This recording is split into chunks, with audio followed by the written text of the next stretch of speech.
व्यासाम्बरीश शुकशौनक भीष्मदाल्म्यान् रुक्माङ्गदार्जुन वसिष्ठ विभीषणादीन् पुण्यानिमान् परमभागवतान् स्मरामि। अज्ञानतिमिरान्धस्य ज्ञानाञ्जनशलाकया चक्षुरुन्मीलितं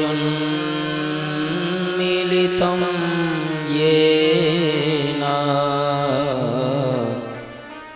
तस्मै श्री गुरवे नमः।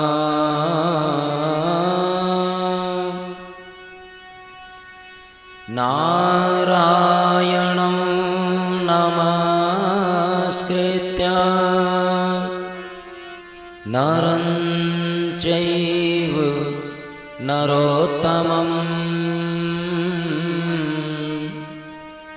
देवीं सरस्वतीं व्यासं ततो जयमुदीरयेत्।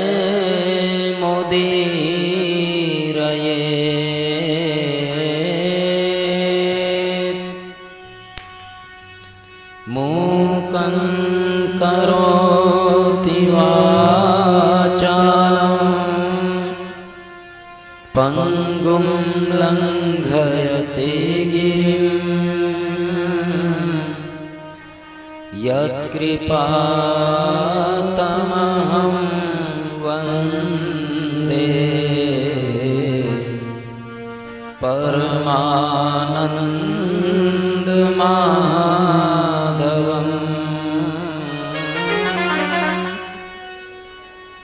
यत्रैव गंगा च यमुना त्रिवेणी गोदावरी सिंधु सरस्वती च सर्वाणि तीर्थानि वसन्ति यत्र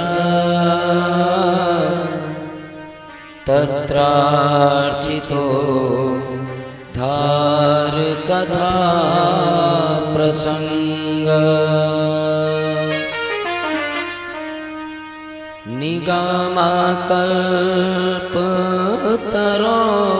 निगमकल्पतरोर्गलितं फलं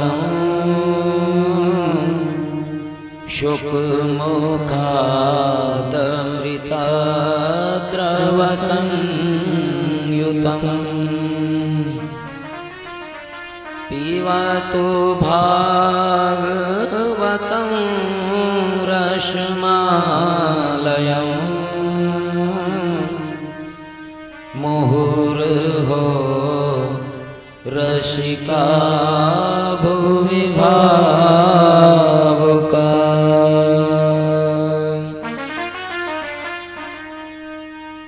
परम कल्याणमय परापराखिलेश्वर अकारण करुणा वरुणालय तड़ित विनिंदित पीतांबरधारी बाल कृष्णलाल की वांगमयी प्रतिमूर्ति श्रीमद् भागवत महापुराण दृश्य और अदृश्य सभी श्रोतागण भोलेनाथ एवं उनकी दिव्य भव्य शक्तियों हम सभी श्रीमद् भागवत महापुराण के सप्ताह ज्ञान यज्ञ में षष्ठम दिवस के द्वितीय सत्र की कथा का सांकल्पिक विधि से श्रवण करने बैठे हैं। और ये कथा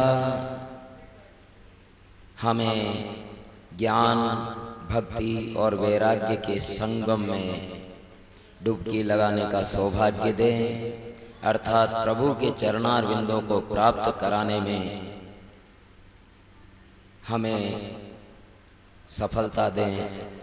आइए इसके लिए भक्ति मार्ग के अंगभूत हरिनाम संकीर्तन करें। जय जय राधा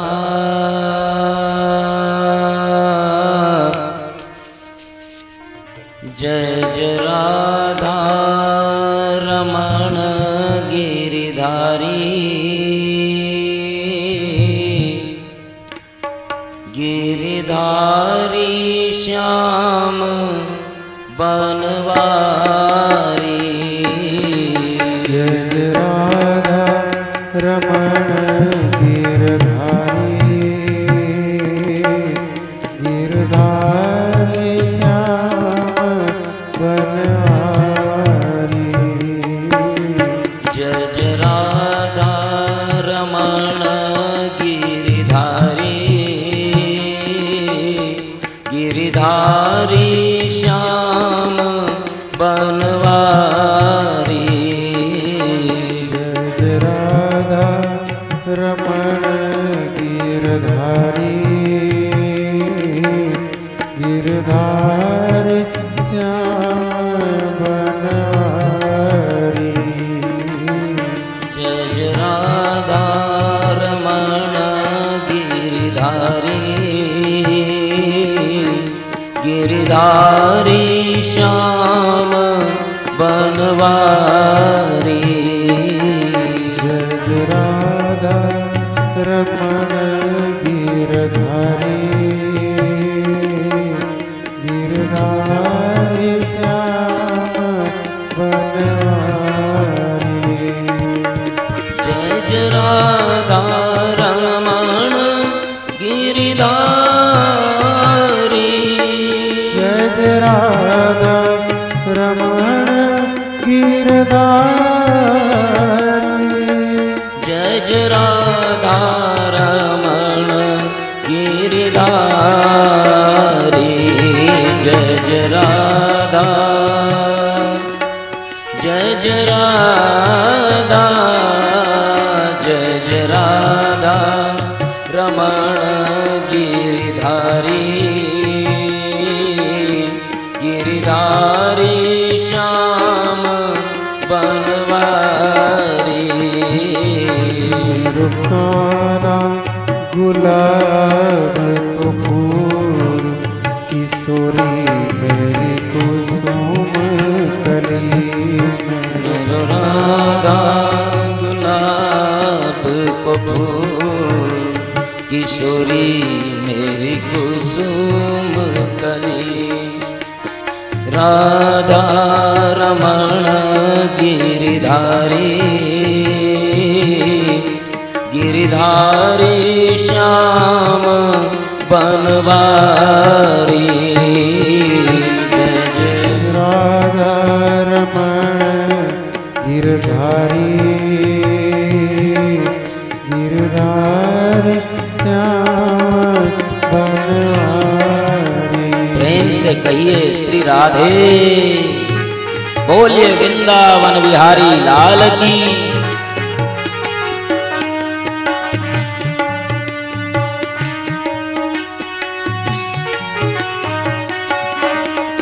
मोक्ष का आधारभूत कर्म यदि निष्काम किया जाए तो उससे ज्ञान उत्पन्न होता है, और जब ज्ञान उत्पन्न हो जाए तो फिर उससे मोक्ष मिलती है।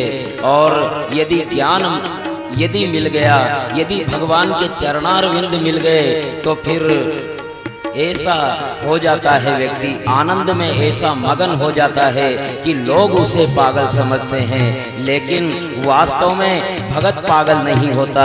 भक्त तुकाराम भोजन बना रहे थे और उस भोजन में से एक बाटी सिक गई थी और उस बाटी को एक कुत्ता लेकर के दौड़ा। तो तुकाराम ने कहा, अरे मेरे भगवान, ये सूखी बाटी कहाँ ले जा रहे हो, इसमें घी तो लगाने दो।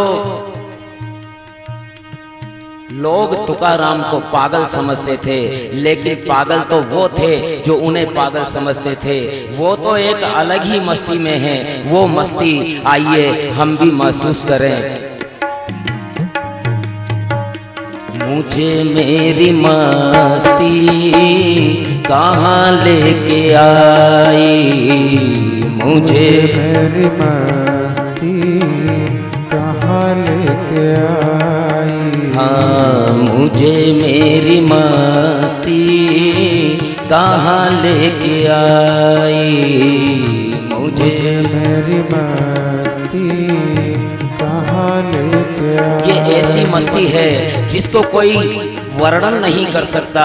ये तो जिन खो जातिन पाइया गहरे पानी पेट, ये तो उसी को पता लगती है जिसे ये मस्ती आती है। और ये जब मस्ती व्यक्ति को सराबोर करती है तो वो एक अलग ही दुनिया में चला जाता है। फिर न उसे सुख होता है न दुख होता है,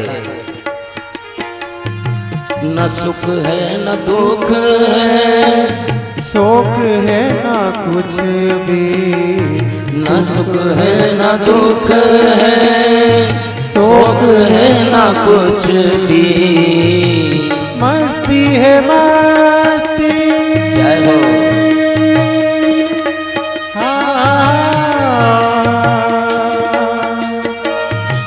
मस्ती है मस्ती, सिवा कुछ जय हो। नहीं। मुझे मेरी मस्ती कहाँ लेके आई, मुझे मेरी मस्ती कहाँ लेके आई। जहाँ मेरे अपने, जहाँ मेरे अपने सिवा कुछ नहीं, मुझे मेरी मस्ती कहाँ लेके आई। जहाँ मेरे अपने, जय हो। जहाँ मेरे अपने, जहाँ मेरे अपने सिवा कुछ नहीं, मुझे मेरी मस्ती कहाँ लेके आई, मुझे मेरी मस्ती। जय हो। बोलिए वृंदावन बिहारी लाल की। ऐसी भगवान की भजन की मस्ती जिसे केवल भगवान के भक्त ही समझ सकते हैं। ऐसी मस्ती कि दिन रात सोते उठते बैठते भगवान के भजनों में ही मस्त रहते हैं। और आंखें बंद की कि चतुर्भुज रूपधारी भगवान हृदय में आ विराजते हैं और वो नाचते रहते हैं। भक्त सूरदास की तरह वे नाचते रहते हैं, भक्ता मीराबाई की तरह। और इस प्रकार से भक्त अपनी ही मस्ती में मस्त रहते हैं। वो हर व्यक्ति में, हर पशु में, हर वृक्ष आदि में, सभी में उसी ईश्वर को देखते हैं और ईश्वर को देख करके अपने हृदय में उतार करके उसी मस्ती में रहते हैं। और वो सभी में अपने आप को देखते हैं। वो वृक्ष को भी देखते हैं तो स्वयं को देखते हैं, किसी अन्य व्यक्ति को भी देखते हैं तो स्वयं को देखते हैं। यही धर्म का तत्व है, यही ईश्वर का तत्व है कि कण कण में ईश्वर को देखो, जहां भी देखो हम उसी को देखें। मेरे अपने, जहाँ मेरे अपने, जहाँ मेरे अपने सिवा कुछ नहीं, मुझे मेरी मस्ती कहाँ लेके आई, मुझे मेरी। जय हो। बोलिए वृंदावन बिहारी लाल की, राशेश्वरी राधिका रानी की। जहाँ मेरे अपने, जहाँ मेरे अपने सिवा कुछ नहीं, मुझे मेरी मस्ती कहाँ लेके आई। जय हो। हरि बोल। जहाँ मेरे अपने, जहाँ मेरे अपने सिवा कुछ नहीं, मुझे मेरी मस्ती कहाँ लेके आई। मुझे हरि बोल।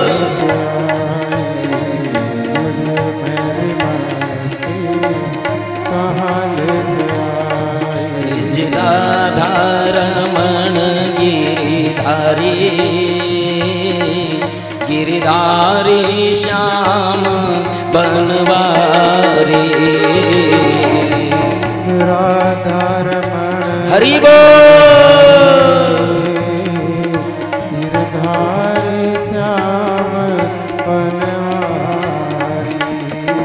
गिरधारी श्याम बनवारी,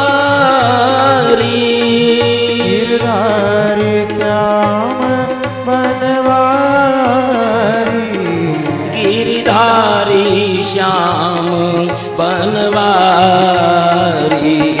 जय जय राधा, जय हो जय जय राधा रमण गिरिधारी, गिरिधारी श्याम बनवारी।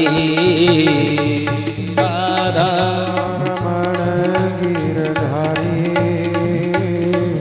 गिरधारी श्याम बनवारी। जय जय राधा रमण गिरिधारी, गिरिधारी श्याम बनवारी।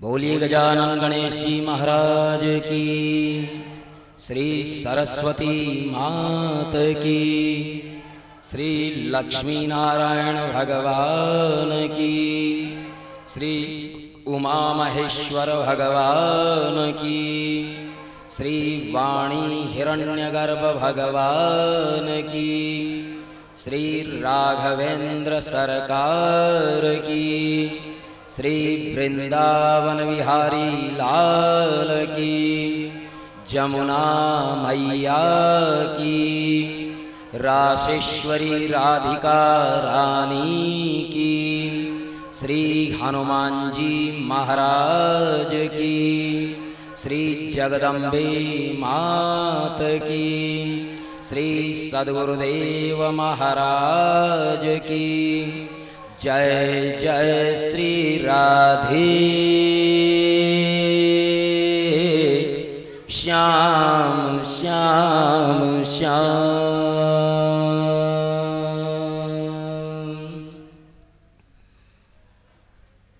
भगवान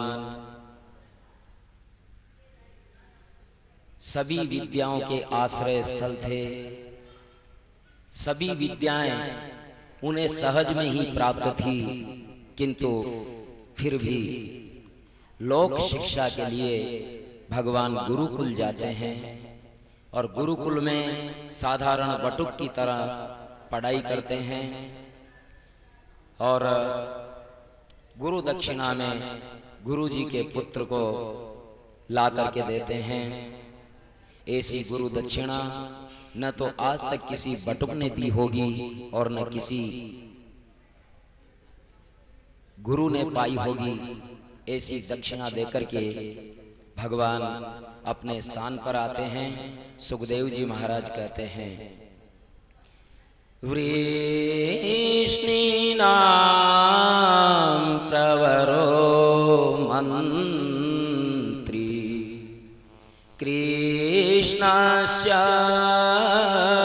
दयिता सखा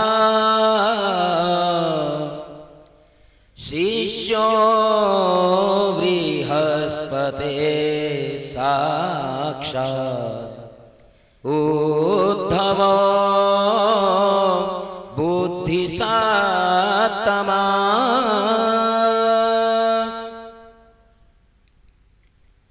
सुखदेव जी महाराज ने कहा कि हे राजन, वृष्णि वंशियों में श्रेष्ठ, भगवान कृष्ण के मित्र और मंत्री और बृहस्पति के बड़े प्रिय शिष्य उद्धव भगवान के बड़े प्रिय थे, श्रेष्ठ पुरुष थे। एक दिन एकांत में शरणागत वत्सल भगवान ने उन्हें बुलाया और बुला करके कहा कि हे उद्धव, मेरी बाल लीलाओं की स्थली ब्रिज भूमि मुझे बहुत याद करती है।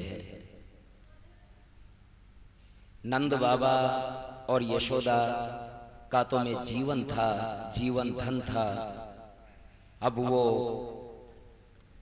मेरे से वंचित हो गए हैं, बड़े दुख पाते होंगे। और सबसे बड़ी बात, मेरी प्रेमाश्रित गोपियां जो मात्र मुझे ही देख करके उनका दिन उगा करता था, मुझे ही देख करके वे जीवन पाती थी, ऐसी गोपिकाएं विरह में बड़ी व्याकुल हो रही होंगी, व्यथित हो रही होंगी। आप उन्हें जाकर के और दिलासा दे करके आए। गच्छोद्धव व्रजं सौम्य पित्रोर्नो प्रीतिमावह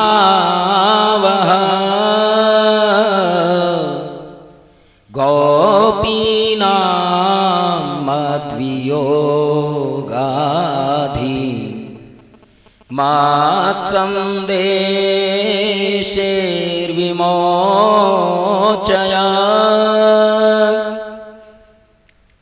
गोपिकाएं मेरे प्रेम में इतनी विकल हो रही हैं कि उन्हें देह गेह की भी कोई सुधि नहीं है।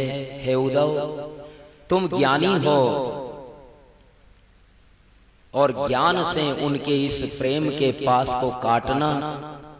भगवान ने उद्धव को इसलिए भेजा क्योंकि ज्ञानी प्रेम नहीं कर सकता, क्योंकि ज्ञान और प्रेम में 36 का आंकड़ा होता है। ज्ञान हो गया तो फिर सब कुछ व्यर्थ है, ऐसा समझ में आ जाता है। लेकिन जब प्रेम हो जाए तो फिर ज्ञान धरा ही रह जाता है। प्रेम तो प्रेम होता है, वहां तर्क की भाषा नहीं चलती, वहां तो प्रेम की भाषा चलती है। ये तो प्रेम की बात है उद्धव, बंदगी तेरे वश की नहीं है। ये तो केवल प्रेमी ही जान सकता है, अन्य कोई नहीं। उद्धव भगवान की बात मान करके और वहां पहुंचते हैं। तो इस प्रकार भगवान श्री कृष्ण को ही जैसे देखते हैं, बिल्कुल उद्धव ऐसे के ऐसे लगते हैं जैसे श्री कृष्ण ही हो। श्री कृष्ण की उत्सव मूर्ति ही उद्धव को माना जाता है। उद्धव ने आते ही नंद बाबा और यशोदा माता को प्रणाम किया और उनसे कन्हैया के बारे में अनेक प्रकार की चर्चाएं की। उद्धव ने नंद और यशोदा के कृष्ण प्रेम को बड़ा सराहा और बताया कि श्री कृष्ण वास्तव में परब्रह्म परमात्मा हैं और वे पूरे संसार का कल्याण करने के लिए आए हैं, संसार में धर्म की स्थापना करने के लिए आए हैं। और ये रात उनकी बातों में ही समाप्त हो गई। सवेरे गोपिकाओं ने देखा कि रथ के नंद बाबा के गोष्ठ में रथ खड़ा हुआ है, वही रथ जिस पर हमारे कन्हैया और बलराम बैठ करके ब्रज क्षेत्र छोड़ गए थे। तो गोपिकाएं कई तरह की तर्कनाएं करने लगी, क्या अक्रूर आया है? अरे अब क्यों आया है? हमारे प्राणधन कन्हैया को तो ले गया, अब क्या कंस का पिंडदान करवाने आया है क्या हमसे? इस प्रकार की तर्कनाएं कर रही हैं। सुखदेव जी कहने लगे, तं वीक्ष्य कृष्णानुचरं व्रजस्त्रियं प्रलम्बबाहुं नवकञ्जलोचनं पीताम्बरं पुष्करमालिनं लसन् मुखारविन्दं मणिमृष्टकुण्डलम्। सुखदेव जी महाराज ने कहा कि हे राजा परीक्षित, गोपिकाओं ने उद्धव को कृष्ण के समान देखा। बिल्कुल कृष्ण के जिस प्रकार से घुटनों तक हाथ पहुंचते हैं, वैसे ही उद्धव के भी हाथ घुटनों तक पहुंच रहे हैं। प्रलंब बाहु हैं और वे पीतांबर धारी हैं, कमल की माला पहने हुए हैं, वही मणिजटित कुंडल है, मुख बड़ा सुंदर है। और इस प्रकार आपस में कहा कि ये प्रिय दर्शन कौन है, कहीं कन्हैया तो नहीं आ गए या उनका भेजा हुआ आदमी, लेकिन इसने कृष्ण जैसा पहरावा क्यों पहन रखा है। इस प्रकार की बातें गोपिकाएं करती हैं। हम जानती हैं कि इस प्रकार उद्धव जी का सत्कार करके गोपिकाएं कहती हैं कि हे उद्धव जी, हम जानती हैं कि आप यदुपति कृष्ण के भेजे हुए हैं।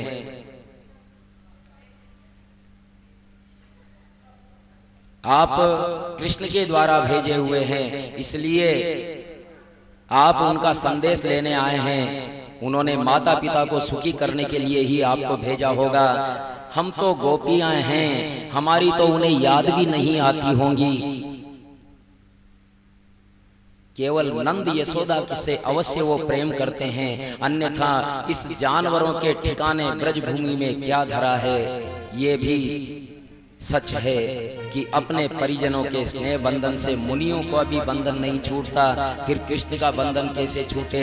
हमारी तो प्रीति जैसे वे भूल ही गए हैं। और इस प्रकार से गोपिकाएं अपनी शिकायतें कर रही थी। इतने में एक भंवरा इधर से उड़ता हुआ आया और उस भंवरे को बीच में लेकर के और गोपिकाएं कहने लगी, मधुपकी तव बंधो मास्त्रसाग्री सपत्न्या कुच विलुलित माला कुंकुमश्मश्रुवीर्णा वहतु पतिमतिस्तं मानिनीनां प्रसाद यदु सदसि विडम्ब्यं यस्य दूतस्त्वमीद्रे। भ्रमर को लक्ष्य करके और गोपिकाएं कहने लगी कि हे मधु, तू भी तेरे स्वामी की तरह ही कपटी है, अतः मेरे चरणों को मत छुओ। अरे वो मथुरा की मानिनियों को ही मनाया करें, मुझे उनके पादपों सभा में उपवास योग्य है। हे भ्रमर, जिसका दूत लंपट हो, एक फूल से उठा दूसरे फूल पर बैठा, तीसरे फूल पर बैठा, तो फिर उसके स्वामी के क्या कहने। जैसे स्वामी वैसे ही सेवक। इस प्रकार से गोपिकाएं उद्धव को अपनी शिकायतें सुनाती है। अच्छा, कन्हैया ने हमें याद किया। बोले, बहुत याद करते हैं कन्हैया। जिस प्रकार आपके हृदय में कन्हैया रहता है, उसी प्रकार तुम उनके हृदय में भी गोपिकाएं रहती हैं। वे कहती हैं, भगवान कहते हैं कि यदि किसी को मेरी भक्ति करनी है तो गोपिका का हृदय लाना पड़ेगा, तभी मेरी भक्ति हो सकती है। कि अच्छा, गोपिकाएं कहती है, उद्धव आप कहते हैं वो सारी बात ठीक है, लेकिन वे तो हमें प्रीति की प्रतीति करा के भूल गए, लेकिन वहां जाते कुब्जा जैसी अन्य नारियों की बाहों में चले गए, हमें तो वो भूल ही गए। तब उद्धव जी कहते हैं, नहीं गोपिकाओं, ऐसी बात नहीं है।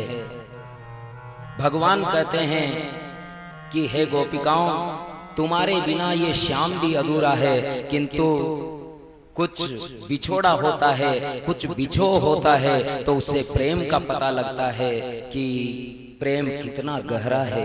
प्रेम कितना गहरा है ये पता तभी लगता है जब बिछो होता है। इसलिए ये विरह भी बहुत आवश्यक है। मैं ये मानता हूँ कि मैं तुम्हारे हृदय का तारा हूँ, तुम्हारा जीवन मेरे बिना नहीं है, लेकिन मैंने भी अपने मन को तुम्हारे पास रख छोड़ा है। गोपिकाओं, तुम्हारे बिना मैं कुछ नहीं हूँ। हे प्रिय कल्याणियों, मैं सारे जगत की आत्मा हूं, समस्त जगत का मुझ पर अधिकार है। इसलिए आप ऐसा न कहें और उस सर्द पूनम की महारास की या रात्रि को याद करती रहें, और तब तुम अपने मन में ही कन्हैया को पाओगी। इस प्रकार से ज्ञान की बात कही तो गोपिकाओं ने अंतिम बात कही उद्धव से।